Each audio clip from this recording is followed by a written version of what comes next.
My name is Mike Garlia. And I'm Steve Jones. When Steps, the Backstreet Boys, and Westlife dominated the pop charts, we decided to write a script. Based on our experiences as holiday entertainers. It's sat in an attic for the last 16 years. How terrible is the writing? How awful will the acting be? Only you can help us decide. This is Bad Scripts.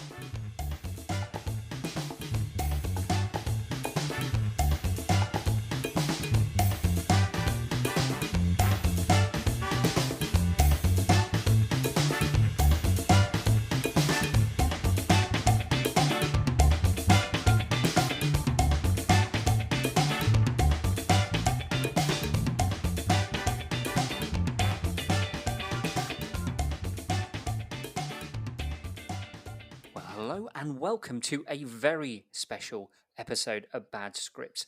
With me, as usual, I've got everybody's favourite Geordie/Scott. It's Mike Garlia. Hi, Mike. Hello, Steve. I think that's a bit of an extension of favourite, but okay. And joining us, our inaugural, taking our guest Cherry, is all the way from the massively popular podcast Be More Super. We want to welcome Mr. Bryan Garner. Welcome, Bryan. Hello, guys. Be gentle. Someone listened to episode 5, obviously. I am. Do you know? I've got to say, Bryan. Yes, I did. I'm so excited to have you talk to us. We've gone way back. You, Steve, and I worked together for a while as well. And I've got to say, right off the bat, your podcast is brilliant, and I'm so pleased that it's really taken off, and you're attracting so many people. So congratulations on that, and I'm just happy that you've come along to have a chat with us. Oh, kind words, Mikey. You know what? I think your podcast is amazing. I really do. It's so funny.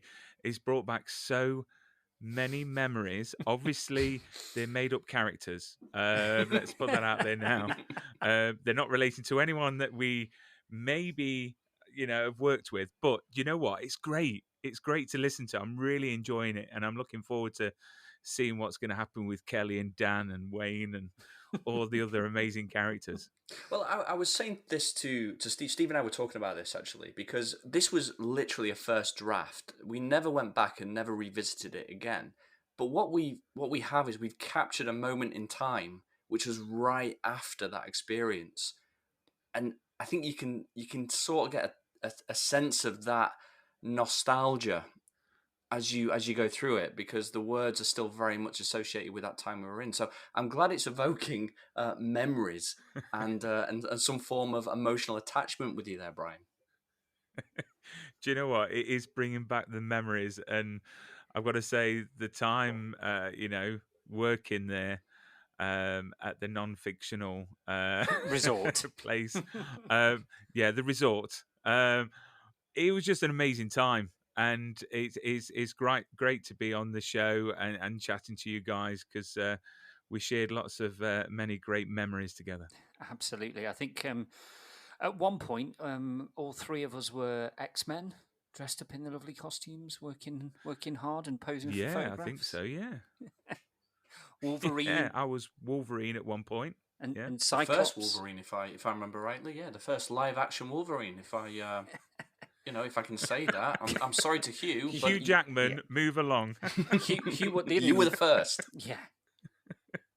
So, Bryan, just before we get into everything, can you just give us a little bit of an overview of your podcast and what it's all about? So, Be More Super, the podcast, is literally surrounded by everything entertainment. So, I love conventions. I love collecting movie props and autographs and all that jazz. And through my podcast, I invite guests from, the entertainment from the 80s through to, the modern shows like Van Helsing and Star Trek Discovery. And I get them on the show, and we have a very candid chat about, where they've been, what they're doing at the moment. And we have some really great conversations. And it's nice to spend a bit of time with the stars that I've watched over the many years. And there's loads more to come. So I'm really, really enjoying it. Fantastic. I mean, Brian. I mean, we're big fanboys of your podcast anyway. Hence why Yeah, get why out of we've here. we're not blowing smoke up your ass. No, because obviously, and just for anybody out there that we just make it aware that that we've known Brian for 20 years, and so it's lovely to see how this podcast that you started on your own in your house, that you've taken your love of all things movies and TVs, and you've turned it into something that so many people around not just the UK but around the world now enjoy, and getting to speak to some of your heroes. I mean, what would you what would your 10-year-old self say if he knew that in years' time he would be speaking to the likes of Eric Roberts, or some of the amazing directors that you've had on your show as well? Well, to be honest, my 10-year-old self wouldn't be able to say anything because at that point I couldn't even say anything without stuttering. So No, I'm he not would laughing at probably your be here stutter. for. Sorry, I'm not. Just to be clear. No, it's fine. At 10, literally, I couldn't get a sentence out edgeways. You know what? I think he'll be amazed because at the age of 10, I was watching Best of the Best. I was watching, these martial arts movies, and now I'm actually, one-on-one interviewing the main stars of these movies. It's just crazy. And now I think it's very surreal when we get back from COVID restrictions, and I'll be going to these premieres. I'm going to be sat opposite stars. It's just going to be bizarre. It really, really is. But good old modern technology, technology has let me, connect with these people from across the pond, which is awesome. Now, I do have a particular question to ask. I was going to wait to the end, but I'm going to throw it in right now because we're talking about it. When you interview Thomas Jane, Yes. who I'm a very big fan of Thomas Jane. Actually, I always have been, right from his early films, up to some of the latest stuff he's done. But I've got to ask one question: did he feel bad, and do you know if he felt bad at the end of The Mist? Because that still haunts me to this day. To be honest, the end scene of The Mist is just shocking, isn't it? It really, really is. To be honest, we didn't really get on to talking about The Mist that much. I know he's a massive Stephen King fan, and he's actually been in 4, movies that are based on Stephen King books. We did go and talk about The Punisher Yeah. and him actually stabbing for real Kevin Nash. Wow. So in one of the scenes, he actually stabbed Kevin Nash, and he actually felt really, really bad, but he got over it. But funnily I'm enough, sure that when the salary came when I through. interviewed, yeah, when I actually interviewed Thomas Jane, we FaceTimed each other, and he answered his FaceTime, and I thought he was naked. He literally didn't have anything on top, and he was there smoking a pipe. And then he asked, "Is this being recorded for video?" I said, "No." And he said, "Oh, okay, good." And then we continued with the interview at 2:30 in the morning. Does he think he is that porn star from Boogie Nights? Was that who he was being right there? To be honest, he looked like him, and Did he have the I'm tash? sure he is. I'm sure he is. Do you know what? No, I I had- don't think so. Actually, thinking back, That sounds like a Will Ferrell parody, the sort of thing he would have done on on there. So, do you know what? That's awesome. Now, to be honest, I have got a picture. I have got a screenshot of him answering. So, Mikey, I will share that with you, in secret. Just don't share it around. It's not for the wider yes. audience. So if anyone's listening to this and you want a unsolicited picture of Tom, no, I'm just kidding. I wouldn't do that. Or maybe I would. I don't know. I'm open to offers. It depends on did what he the have a bidding view of gets John to. Berthnell? No, totally. Did he have a view on John Berthnell's interpretation of the Punisher then? Yeah, he loves him. He loves him. I don't think he's that sort of, upset about Punisher 2 not being made. And we did speak about the John Berthnell, adaptation of The Punisher, and he was in agreement with me. I just think that series is absolutely amazing, and there's rumours that they are going to be going back to filming another season. Well, it's back in Marvel's hands again now, isn't it? That is on. Yes, it is. So I'm looking forward to it. So And I'm okay us talking about this because you are officially sponsored by Netflix. So whatever we say right now is endorsed by that company. don't. Do you know what? Do you know what? I interviewed Doug Jones for Star Trek brilliant. Discovery. He's brilliant. And I had so many emails from Netflix telling me what I could talk about and what I couldn't talk about. Wow. Literally, they had me down so tight. It was like it took half my questions away. And it was the same with Wes Chatham from The Expanse. Amazon sent me tons of emails saying, please don't mention they're currently filming season 6. Are you allowed to But mention I've it told now? the world. Yeah, of course I am. Yeah, I mean, the creator said it like 2 days after my interview, so I don't know what the problem was. Now, I've got to say, big fan of Doug Jones. He's, the work he's done with Del Toro has been, it's career making, hasn't it? To be fair. Oh, Labyrinth, Pan's Labyrinth, absolutely amazing. And do you know what? He's lovely, absolutely so sweet and so kind with his time. Yeah, he He's does. just He does amazing. seem that sort of guy. You can often tell when people are genuine, and it does appear, that he one he loves what he does, and two he's really keen to share that with the world and engage with everybody that wants to engage with him. So that's really nice to hear. Cool. So Brian, I could go on about Hollywood and actors and stars because we have very similar likes in that respect, but I want to talk about bad scripts, and I feel that we should give that some airtime as well because I'm keen to get a sense of how this stacks up in your mind, and I know Steve's got some questions and some thoughts on that, but we don't really get to the listeners respond in terms of they're finding it quite funny and they can't believe we said certain things, but it'd be nice to have a bit of a critique, so to speak, around what we've recorded so far. Would that be okay to suggest that? Yeah, no, that's fine.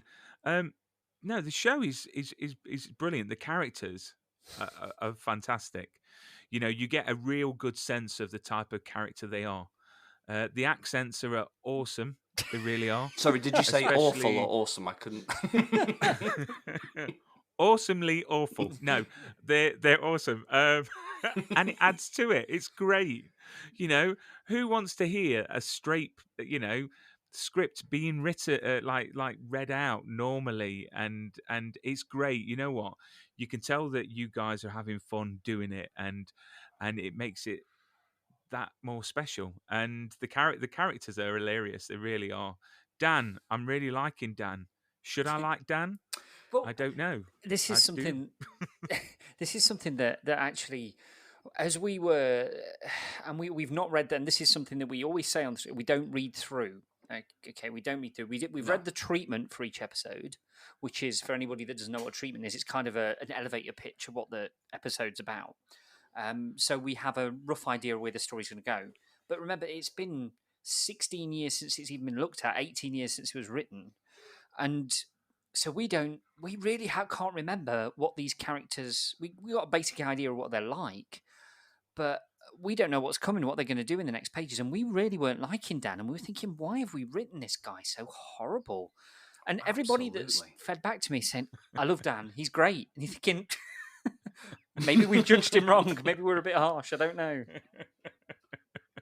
He does things that, well, I mean, look, a lot of the things Dan gets involved with, and I'm not saying Dan's an amalgamation of a few different things that happened and a few different people that we knew. He's not really one person in particular, but you'll know from that time, Brian, there was a lot. I mean, it was a little bit wild. There's a lot, structure, and we were all very disciplined. But you plucked a bunch of 19, 20-year-olds out who lived at home mainly and stuck them into this place together and said, right, go and do a job. And then what do you do when you're not doing that job?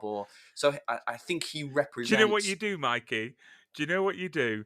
You run around the static caravans naked with just a Union Jack flag and a spatula and a Teletubby backpack, knocking on doors and slapping people in the head with a spatula. That's what you do.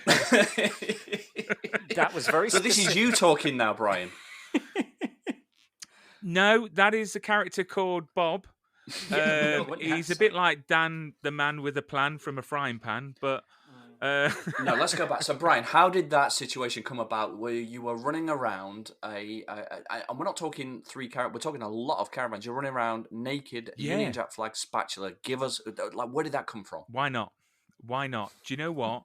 We were crazy back then. Honestly, we're having fun, and there was another holiday entertainer that decided to fill a caravan with lots of people and end up driving a car into it. There is lots of things. Yeah, the caravan was resting on top of the car, basically. You know, there was some good memories, and you know what? There's Health and safety didn't I could- appreciate it, but I can remember smuggling someone in the boot of my car into the camp, not mentioning any names, but I'm sure someone might remember that. I'm going to stop you there.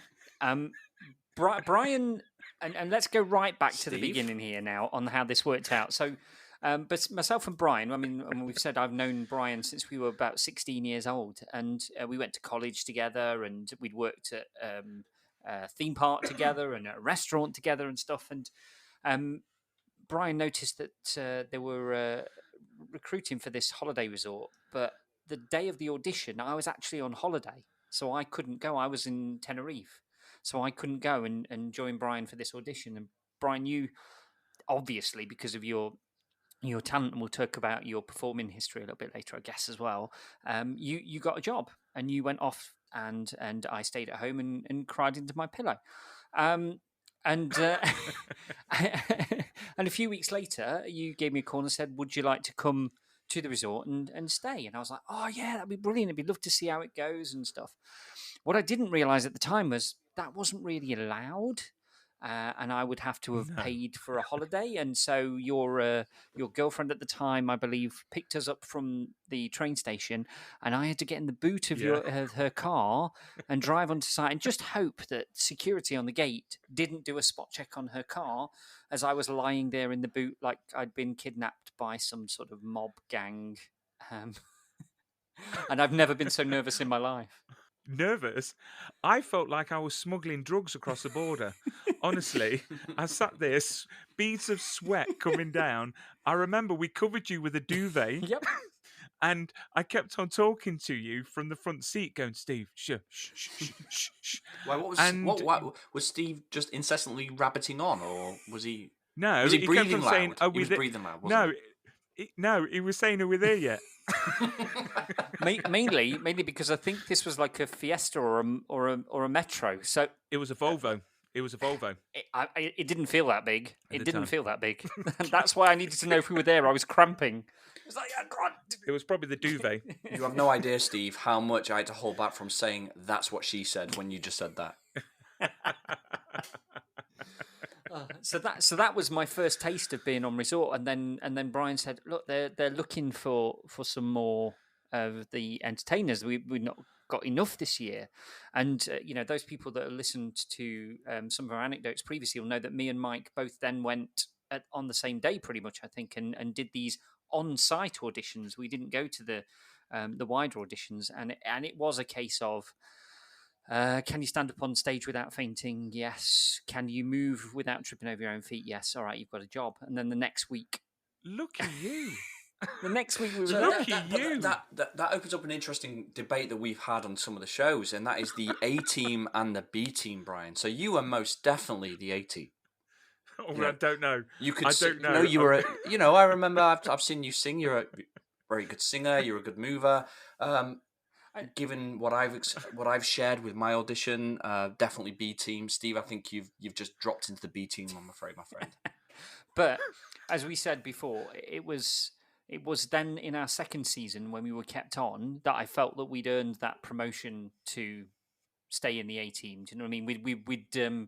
We'd won ourselves over to stay in the running to be there, and that's when we went down to London for the big auditions that we talked about in the first episode. So It was a massive thing. I remember when the team got sort of, chopped up sort of thing, and there was 60 of us, I think, and then there was only like 20 left. I think it was over the Christmas That's period, right. and I can remember an individual telling these holiday entertainers if they were staying or going by saying knock knock, and then you'd say who's God, there, I forgot about that. and then you would say Brian. And honestly, that's how this person told the holiday entertainers if they were staying or going. Yes, but you remember the punchline. It was knock knock. Who's there? Yeah, who's there? Brian. Brian who? That's show business for you. Yeah, and that's how arrogant that individual was. And I think it's safe to say that Wayne very much takes a lot of his characteristics from that particular individual. So, we obviously we protect everybody's identity on this show apart from our own, and we still look back fondly on those times and with those people, and we had some great laughs even with those individuals. But it was quite cutthroat, and it was very kind of, if you're out, you're out, and that's it. So you've got to be on it. And I think that's why we've taken a little bit of license with the script, in so much as half of the people that are there aren't really supposed to be there. They probably weren't up to it, and I think that's kind of our way of getting our own demons out about why we looked into the job in the first place and managed to get going. So Brian, there is a question that I've been wanting to ask you actually, and that was: were you part of the breadcrumb gang? The breadcrumb gang. The breadcrumb. So there was a theme back then. So for the listeners, just to give you an idea, it was tinned caravans that were just rows and rows and rows of them. We all stayed in there. We all, like 3-berth caravans. Yeah. The breadcrumb gang would know when your day off is and throw breadcrumbs or bread on top of your caravan, which would then bring the birds over in the morning. And it was like tap, tap, yeah, tap. it was about that would start. Were you part of that breadcrumb gang? No. I can remember it happening to me, but I wasn't part of that gang. And you know what? I had forgot about that, and now it's like coming back. Yeah, it was horrible. You wake up on your day off. Were you part of the gang? Are you trying to, shift the direction onto other people? Maybe this is his confessional. I don't know. Maybe. I can neither conform nor deny my involvement in this was the thing. So, breadcrumbs. I mean, I'm not suggesting that I ever took part in this, but I think what you did was you knew that evening you'd throw the bread on, so that about 4 a.m, when they were finally getting the lie in, that's when the tapping would start as the light was coming up, and the seagulls would appear, and you could tell whose caravan it was, because there was just a flock of seagulls, if you excuse the pun, there on the roof, ready, tapping away. And then it was literally like an episode of Jurassic Park. You would see your water shivering next to you. It was the kung kung kung kung. And them caravans are thin. They are thin. Oh no, we know. They are that thin that I had a holiday entertainer leave in the middle of the night because them caravans were that thin. Oh right, so Brian, what are you saying here? Was this a night of passion with Kelly that you're talking about right now? It could be. Wait a second. Yes, well, that whole "don't come a knocking if the caravan is rocking" was definitely a theme back then, wasn't it? Yeah, it was. Yeah. On breeze blocks, the caravans were on breeze blocks. I've got to be careful now, guys. I'm married. You know what? I'm a married man. And my past doesn't exist. Happily married man, and would like to point out that so are myself and Mike. So everything that we say now is with the exception that we learned our lesson and we've met the love of our lives now. So that's all good. Exactly. Well, Brian, I have a deep confession to make to you. Really? I do. Okay. Are you going to make it, or are you just building up the tension? No, I'm building dramatic tension. I'm building dramatic. I thought it was wind.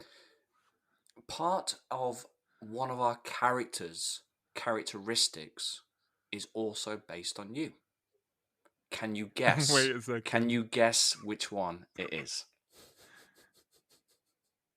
Better not be Dan. It's not Dan. It's not Dan.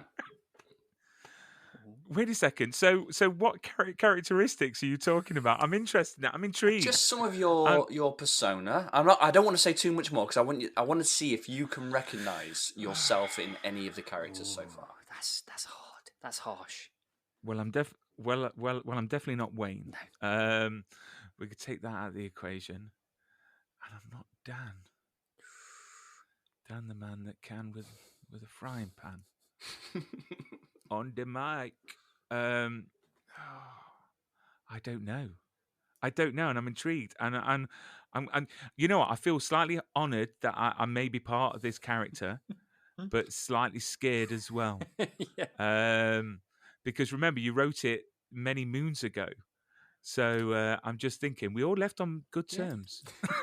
we did. And Bryan, maybe this little hint will help inform you on this one. Is you were always known back then as a really nice guy.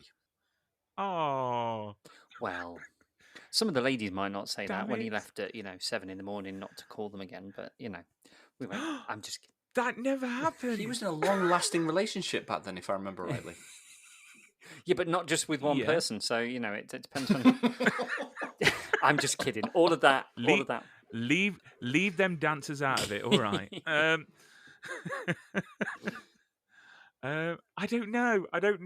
Oh, I feel really bad. I'm like, I think you need to put him out of his misery now, Mike, and just let him know what. So, some of your more chivalrous characteristics are within Adam. Oh, okay. I'm all right with that.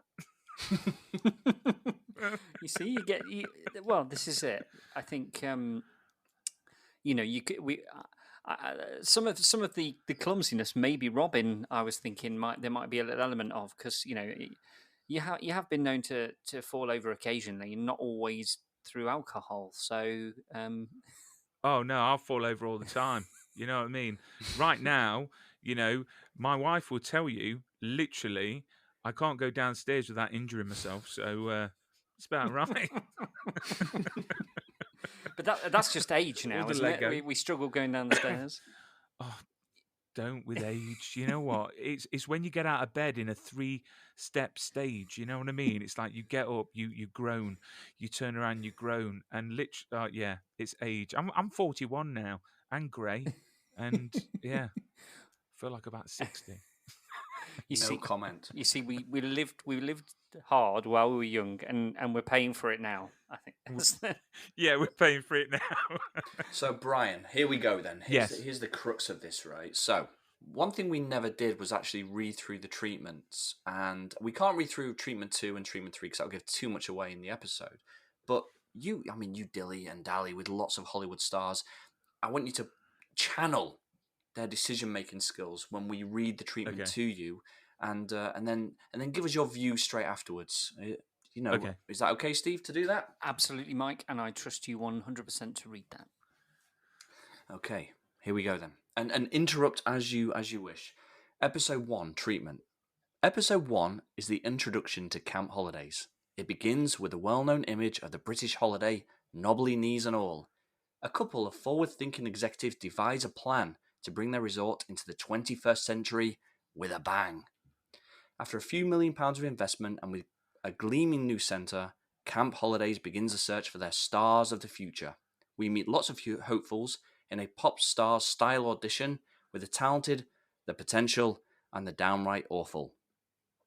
Needless to say, there is a problem in the selection process, and a dippy secretary manages to mix up a file containing the accepted applicants and the rejects, leading to a motley crew of employees for the forthcoming season. The park opens to a mixture of criticism and delight from guests and press alike. People complaining, it's not like the old days. The story shifts to the entertainment staff. Their character, work, social and sexual relationships. We meet the individuals given the task of entertaining the audience for the season. Adam, the reserved yet charming performer. Kelly, the sex kitten, an alluring yet somehow sinister creature. Dan, the Mancunian wide boy. Robin, the girlish dancer. Sam, the sweet girl next door. Donna, the shy and quiet beauty. Plus several others who remain in the background. We couldn't be bothered to write characters for them. Just, that they could just be extras. We'll stick them in. The management struggle along with the mismatched team they have, trying to keep some form of decorum and professionalism. Dan, a constant form of irritation to them as a way of causing mayhem with even the simplest of tasks, including turning a kid's disco into a full-blown rave. We are introduced to the camp mascot, Moo the Cow, a slightly scary-looking costume with giant udders. That meets disaster in its maiden voyage. The seedier side of the industry is seen in the closing scenes as sexual encounters and sordid meetings soil the squeaky clean image of the holiday entertainer. This episode introduces a comic, yet truthful insight into the world of British holiday entertainers that shows how removed from the outside world these types of resorts can be and the situations that occur within. That's the treatment that was written all those years ago. That is awesome.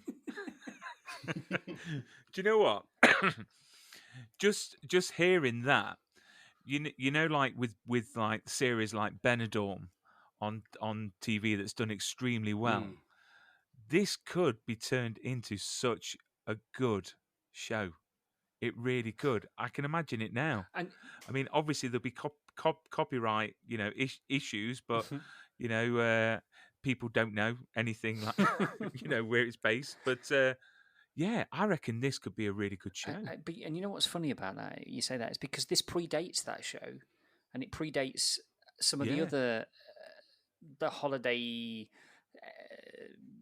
repping type things as well that were out there. That I think that when we saw it came out, it kind of reminded us of what we'd done, and we thought, we're like, oh yeah, that really was like what we'd said, and that whole side of holidays that people don't really understand, and everybody sees the glossy front of house stuff, but not the fact that. And I'm going to share a little secret about our menu as a caravan, because me and Mikey were placed in the same caravan to live. And Brian, as you'll attest, we didn't get paid a lot of money back then. Very little money. No. £100 a week, if memory serves. So, you wouldn't get out of bed for that now. And a lot of that would be spent at the pub on the Friday night. And then you've got to survive the rest of the week with what was left. So what we'd tend to do, me and Mikey, we'd go, right, food shop time, straight down to the local supermarket, and we would buy hot dogs in brine and instant mashed potato flakes of the own store in brand version. Then we would, because we couldn't be bothered to cook really, we would open the tin of hot dogs, pour brine and all into the kettle, boil those up in the kettle, then pour the water into a bowl with the potato flakes and make briny mash to eat with those hot dog sausages, and that was what we sustained ourselves with through the week. So I'm just trying to give a little bit of an insight into our priorities at that age and in that. And I'm blaming both you and Brian for this, because you both worked together in restaurants. Steve claimed he was a chef, and that's the kind of food he came out with. That's what he served to me. If you want to have your Brokeback Mountain, romantic meals together of hot dogs and fake mashed potato, I guess that's where it all started for you two. So, I guess my question is, Brian, what sustained you back then? What was your, how did you survive on such a meager wage and manage to get through the week? Do you know what? I can't remember. Food wise, I can remember buying, the sausages that you get in like the vacuum packed sort of wrapper, and it's like vacuum packed. Yeah, I remember having a lot of those, and then I went into the lots of sausages. It was rumoured, to be fair, but but I went into the staff canteen every now and again but it was like a horror movie, like Wrong Turn. It was sort of like all the hills of Do you know eyes. what it reminded me a bit of? It was like, if anybody ever saw the Victoria Wood series, Dinner Ladies, it reminded me a little bit like that. It's like, this is the place where the people they are employing that they want the public to see. This is where they put them to work. And They were very lovely people who were just trying to Oh. eke out a living the same as the rest of us. Absolutely. But you know what? How did we, keep going? I mean, we were active from like the break of dawn to early hours of the morning, but yet we still had the energy. And But now, I go to the shops and I'm worn out. And that was Brian, you have just honestly, I've just had a flash of a memory there, because you and I used to do the breakfast show. Do you remember the bleary-eyed people sitting there around? Okay, I want you all to clap your hands. In those horrible costumes that someone had wore the night before that were still damp with sweat. Well, we're not going to get into that because there was a certain individual that wore it so much that apparently the stitching came away through sweat. Rotted out. Oh my goodness. Yuck. Yes. Which all the costumes had a lovely aroma about them. It just smelt of hard work and commitment. And Febreze. Yeah, a lot of Febreze. Febreze was our saviour, wasn't it? Good old Daisy. I used to snort it before I got in, so that it killed anything in my nostrils, so I didn't have to smell the sweat of whoever had been in there before. And I think people don't understand that was, the genuine yeah. dread. If you were going to be in one of those skin characters, the genuine dread of what you would face when you put that over your head. Do you know what? I've got to mention as well, Steve, the day that you were a Power Ranger. And I can remember a young boy in a wheelchair being wheeled backstage, and the golden rule of being a character, you don't speak. So this little boy was wheeled backstage, and you was in your Power Rangers costume, The red one. and and they literally just left the little boy and you together.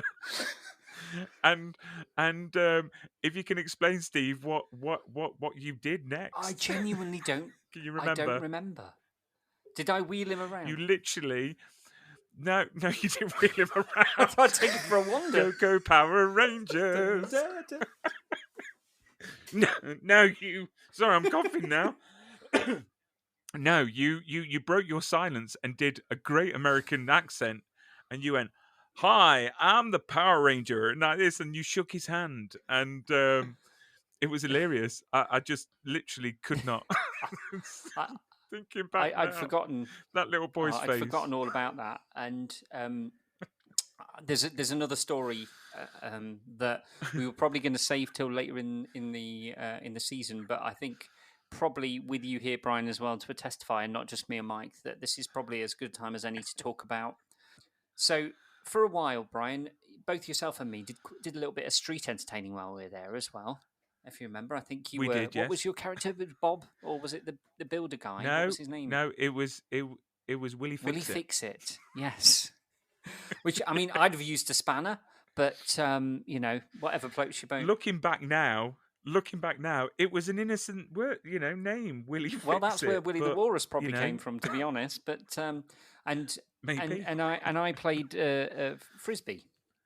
Yes. And I remember on one particular occasion, we would do in an afternoon a session of circus skills. So you would have plate spinning, and there'd be Diablos, and we would get the kids to join in and try these things. And at one point, I was doing some juggling clubs, and I was juggling with the juggling clubs. And this child, who couldn't have been more than about 4 or 5, ran up to me full pelt and grabbed hold of my genitals and lifted his feet off the ground and suspended himself completely. I was swinging from my nuts, I think is the only way of putting it. And I didn't know what to do. I was in so much pain and my hands were full. Oh! That's the noise I was making, not he was making. And I raised my juggling club up looked down at the kid and just gently bonked him on the head with the juggling club to get him to release his iron-like grip.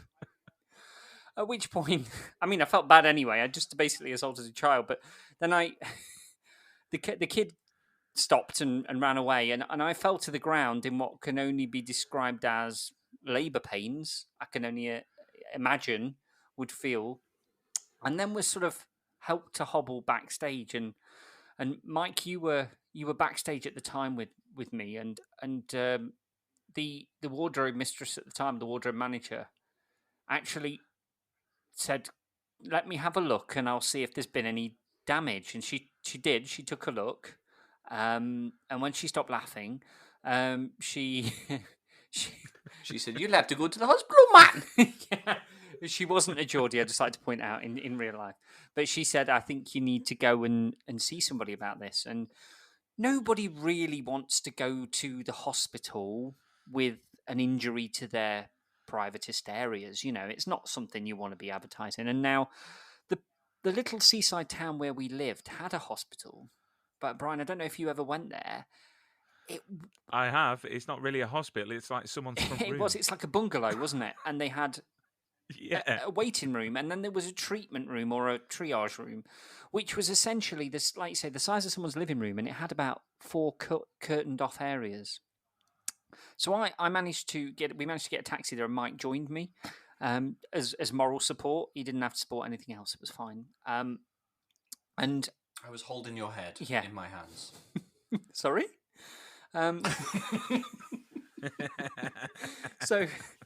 So I was still in a pair of light blue dungarees, had red face paint on my cheeks, and a baseball cap on sideways at this point, because my priority wasn't making sure I'd got changed.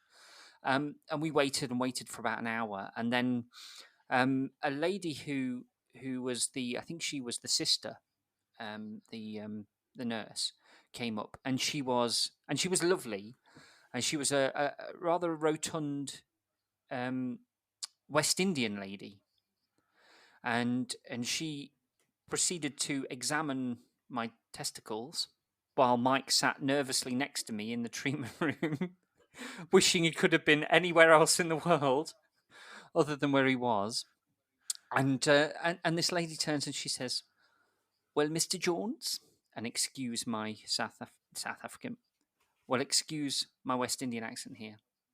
"It appears that you've dislocated your testicle, and we're going to have to give you a surgical support for it till it heals." And obviously I was curious as to what this thing was, and they gave me what looked like a jockstrap, but it had a hole in it to put something through so you could continue to function and do your bathroom duties, but it had the equivalent of what looked like Onslow from Keeping Up Appearances string vest to support your balls. And instead of just giving it to me, she insisted that, so I know how it was done, she would put it on for me. So at this point, I'm sure, Mike, you would have been... While I was sat in the corner watching in a chair. All you could see was my knees and my hands. Steve, I've got to say, an opportunity lost, because I promise you right now that if we had the phones we had now back then, I would have gone to town on you, my friend. Sorry? And I do remember that, and I do remember thinking to myself, because we didn't know each other that particularly well at that point, I remember thinking to myself, we're either going to be friends or we're not going to be friends over what I've just seen. Hanging brains going into a string vest. And it's the way she just... Long life friends. She said, top of her voice, and bear in mind, remember, we're in the size of someone's living room, and only thing that's stopping anyone else from seeing what's going on is this flimsy little hospital curtain. And she went, "Right, pull these up then." So I pulled them and she went, "Right, just put your penis in the hole for me, Mr. Jones." And so then all you could hear from all the other cubicles around with the sick people on their holidays is...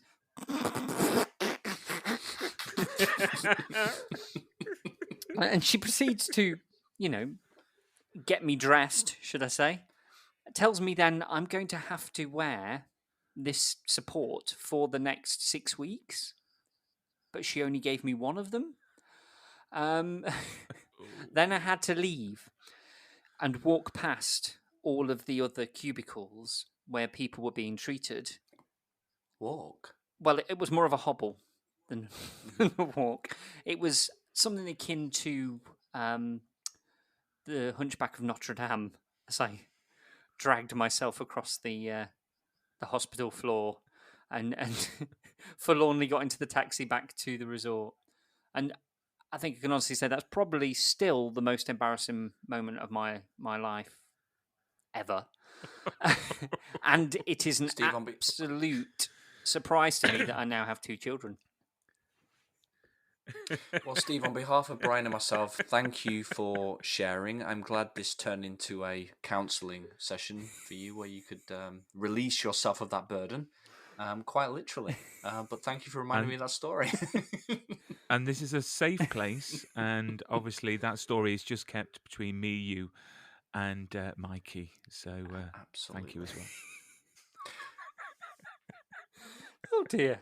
So Brian, let's close off on this because I'd like to spend just a few more minutes talking about your wonderful podcast. But before we close off, it's probably more remiss of us just to talk to you about the episode. You've listened to all the podcasts, you've heard it, you've resonated with it.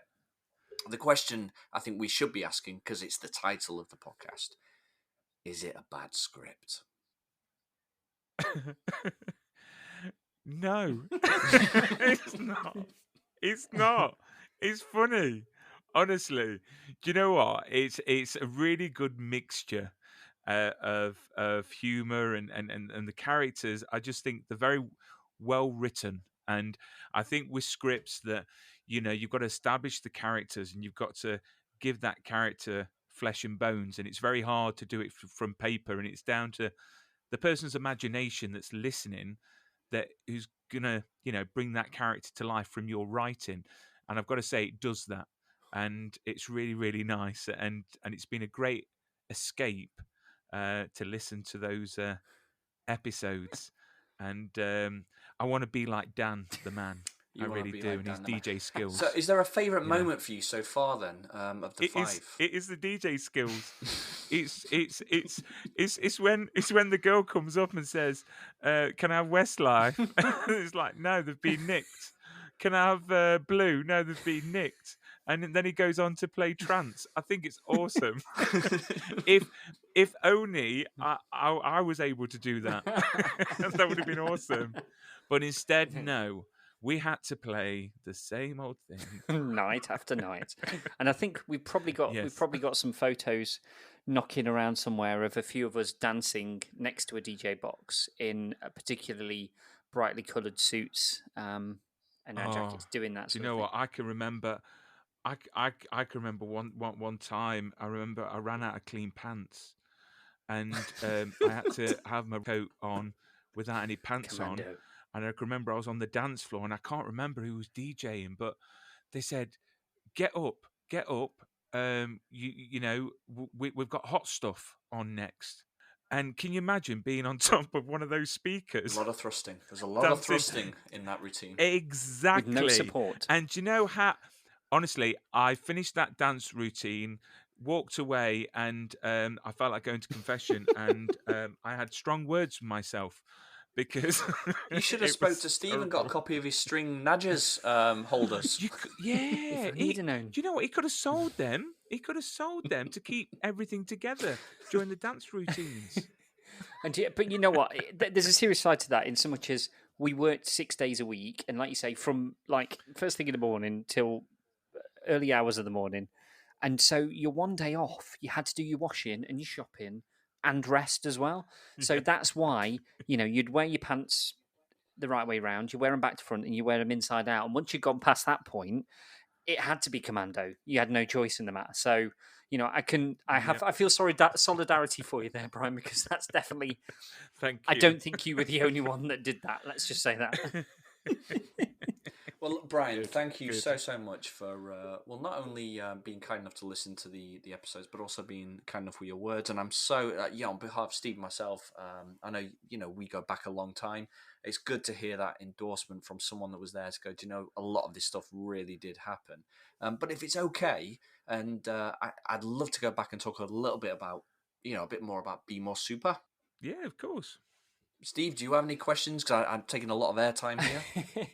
Well, I've just told you my story. I've given my confessional, so I felt like I had to You let have. you let you talk a little bit while I just processed my therapy session there. But so Brian, I mean, I don't want to put you on the spot, but is there anybody coming up that you were interviewing soon that you're really excited about, or maybe that you could give us a scoop over who you're going to be speaking to, or is that super secret? No. So I've got James Morrison's interview coming out on Sunday, which is awesome. CTU director from 24 who played Bill Bill Buchanan. Buchanan. I've also got Carlos Bernard, who played Tony Almeida from 24. I've also got who else have I got? Anna Hopkins, that was in The Expanse, and she was in Shadowhunters and Bad Blood, which is on Netflix. And then I've got Kim Coates coming back onto the show to talk about Van Helsing, because Van Helsing is coming out very soon. And loads more. I've got some people from Mortal Kombat, the movie. Oh, fantastic! Coming on. That's getting a lot of buzz yeah, as well, Mortal Kombat, isn't it? It's getting quite a lot of heat do at you the know moment. what?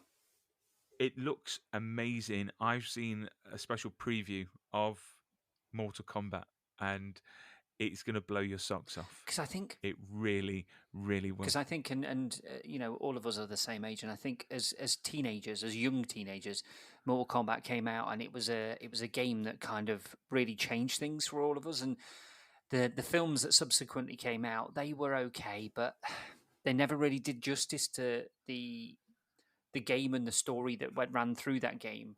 And you know what? When I watched that trailer for this new one, I just thought, this person's a fan. This person, knows about these characters.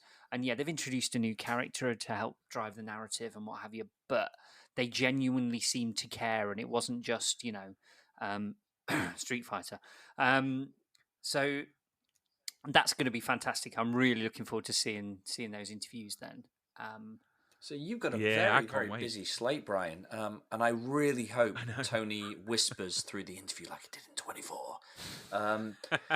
Let me ask you this question, because you've made 63 brilliant episodes, and I love the 80s nostalgia that's coming through it. I love the sci-fi. I love the the superpower element to it all. Yeah. Of everyone you've interviewed, who were you most starstruck by? Oh, that's a good one, because let me think. It's what, I think Eric Roberts and Jane Seymour, because Jane Seymour was in one of my favorite movies, which was Somewhere in Time with Christopher Reeve, and speaking to her, it's like speaking to royalty. And then Eric Roberts, I just think's awesome. Yeah. I really do.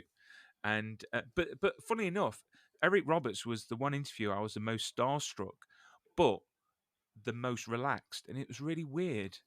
There's something about him that really calms you down, and it was But he was quite giving as well. He was quite open in the interview, wasn't he? He was because you shared the stories about he had a stutter, you had a stutter. He talked a lot about his wife and his children, and he was really giving, I thought. And he's lovely, and he's invited me and my wife out for dinner when he's over in the That's UK, lovely, isn't it? which my wife is actually absolutely dreading, which I think's hilarious. So, I mean, you asked him some wonderful. Was there anything you didn't want to talk about, though? Can you reveal anything like that? Do you know what? I think every interview I've done, you come away thinking, "Oh, I should have asked this. I should have asked that." I have my line of questions. My bullet points that I want to get across, and there's some stars like Thomas Jane that I could have spoken to him for hours. About stuff, which I chat to him every now and again, and I will be getting him back back onto the show Oh, soon. fantastic. So I'm going to pick up where Loved him in I Deep left Blue off. Sea. Just And tell him I thought he was the man in Deep Blue Sea. oh, do you know what? I saw Deep Blue Sea for the first time in Skegness in the cinema, and halfway through the film, they had an intermission. It Yep. stopped halfway through. That's how old that cinema is. It stopped for an intermission, showed 70s graphics Yep. for a toilet And break. I think it's hilarious. And I told Thomas Jane about that cinema. well, that's funny because I was talking just the other day because we watched Final Destination again. We hadn't seen it in years, and I said exactly the same thing about that cinema. That they would stop just in the middle, and they didn't bother for like let's find a moment that's appropriate. It just went boop, intermission, and then a little old deer with a tray of ice creams just came waddling down the front of the aisle, and then everybody got up and went for a wee, and it was like, wow, we've traveled back in time. What's going on? I know, it's awesome. It's changed now, though, apparently. But No. yeah, that was great memories. But guys, do you know what? This podcast that you're doing is fantastic. The stories are amazing. What are your plans after Ooh. you finish your bad Oh, he's script? turned it on us. And look at this. This is the interviewer, isn't it? Turning it right He back is, on he us. is. You see, I've So got a really good the- question lined up there, and he was like, It's a brilliant question. The concept of the show, and the reason why we called it Bad Scripts, and it will morph into Bad Scripts Presents Last Resort, because I think if we couldn't really write this in the same way if we tried now, but what we have is there's two ways we're thinking of taking this. What we have is a lot of scripts we wrote back in the day, still in the attic, on different subjects and different things. But we also want to encourage other people to send us their scripts, and we can read their scripts, and it gets it out there, and then it leads up to the audience to decide whether they feel it's a bad script. And the question mark's so important there, because we're not saying it's a bad script. We're saying we're going to read it, and we can, people can make that judgment of going, oh, it's a bit of a bad script, or it's, the acting's not too great. So there's a couple of ways we want to take it, and then we've got a little bit of a wild card, and I hope it's okay to say this, Steve, where actually we might create more of an interactive experience going forward, where people can write into us and give us the themes and the storylines and the characters and lines they wish to say, and Steve and I will write it, and then we'll record it, and people can then have that interaction and then create the next show and the next show and the next show. So there's quite a few different directions as we play around with the format, but we've got quite a few scripts to fall back on if we don't get anything. So we want to continue going with the next season, which will be a completely different script and a completely different theme. I don't know what your thoughts are to that, Bryan. That's awesome. That sounds fantastic. And the interaction, I think's going to be great. It really is, because I'm sure that you're getting messages all the time regarding the characters, because they're great. so I think that's it. And Bryan, you can always throw some of your Hollywood friends towards us if they want to come and guest star and do some voices with us, and even yourself. I will, and for even definite. yourself, Bryan, if you Yourself for fancy. definite. If you fancy coming on and doing a cameo and having a go, then you're always more than welcome. But I won't put you on the spot now and ask you to do it. But I've got a question. I'm not very good at accents. Don't worry, you've Neither not am I. heard us. It's okay. Now, I've got a question for you, going back to Be More Super. Yeah. So obviously a lot of this has happened, and I think podcasts in general have had a real surge because of what's been happening around the world with lockdowns, and people have had time on their hands and wanted to do the things. I know that it's driven me and Mike to finally get our acts together and record this. So when the world is open again, and I know you're a big attendee to a lot of the Comic-Cons and similar conventions, will you be taking your podcast on the road and chatting to people at the conventions? Is that a plan, or is that? Yes.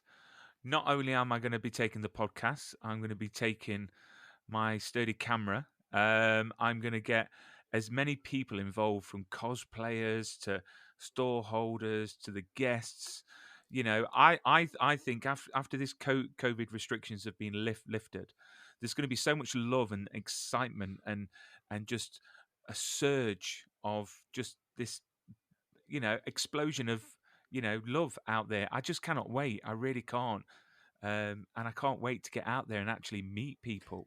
And it's really strange when I'm getting messages from, the Comic-Con community saying that they like the show and everything like that, because we're distant with technology and everything, it doesn't seem real.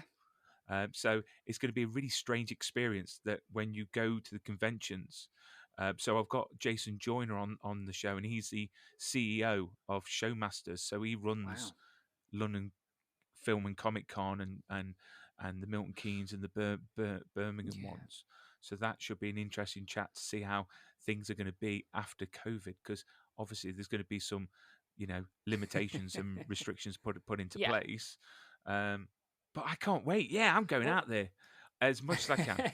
Well, and that's cool because Mike, we're Comic Con virgins, aren't we? We've not been before.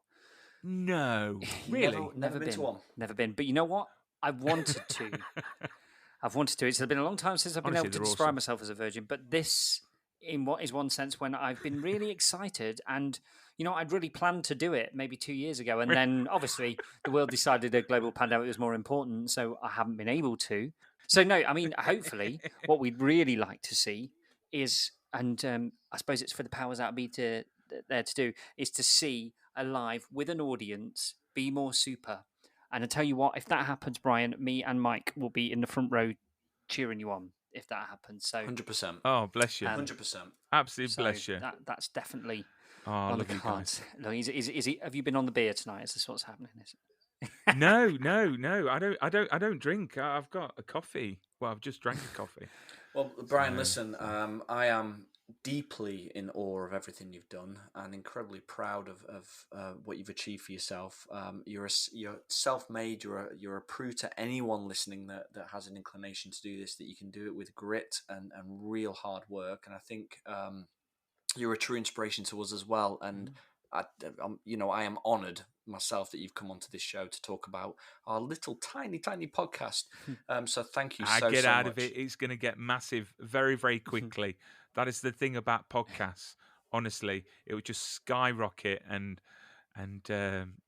great things to come for you guys, because it's wonderful. Thank you for having me on. It is my honour as well, and it's been lovely to catch up with you two. So it's been great. Brian, to finish, did you want to just plug your social media handles and let everybody know how can they listen to? We'll share it all in the description and everything, and we'll just tell us how people can listen and how they can interact with you. Yeah, of course. So you can listen to the podcast at Be More Super, the podcast, on all podcast platforms. You can also watch it on YouTube by just putting in Be More Super, the podcast. I just forgot my own show. And then you can follow on Instagram, Twitter, TikTok, Facebook, you name it, any social media. Just put in Be More Super, and we'll be there. Are you still on Friends Reunited and Bebo? That's the question. And MySpace. Fantastic. Brian, it's been an absolute pleasure to have you on. I hope that we later on in maybe this season or next, that you'll come back and join us again and we can have another great chat with you. But from myself and Mike, thank you for joining us. For everybody at home, thank you for coming and listening to us for the last hour. We hope you've enjoyed yourself too, and we'll see you next time on Bad Scripts. Bad Scripts was written and performed by Mike Garlia and Steve Jones, a Beach Tide production.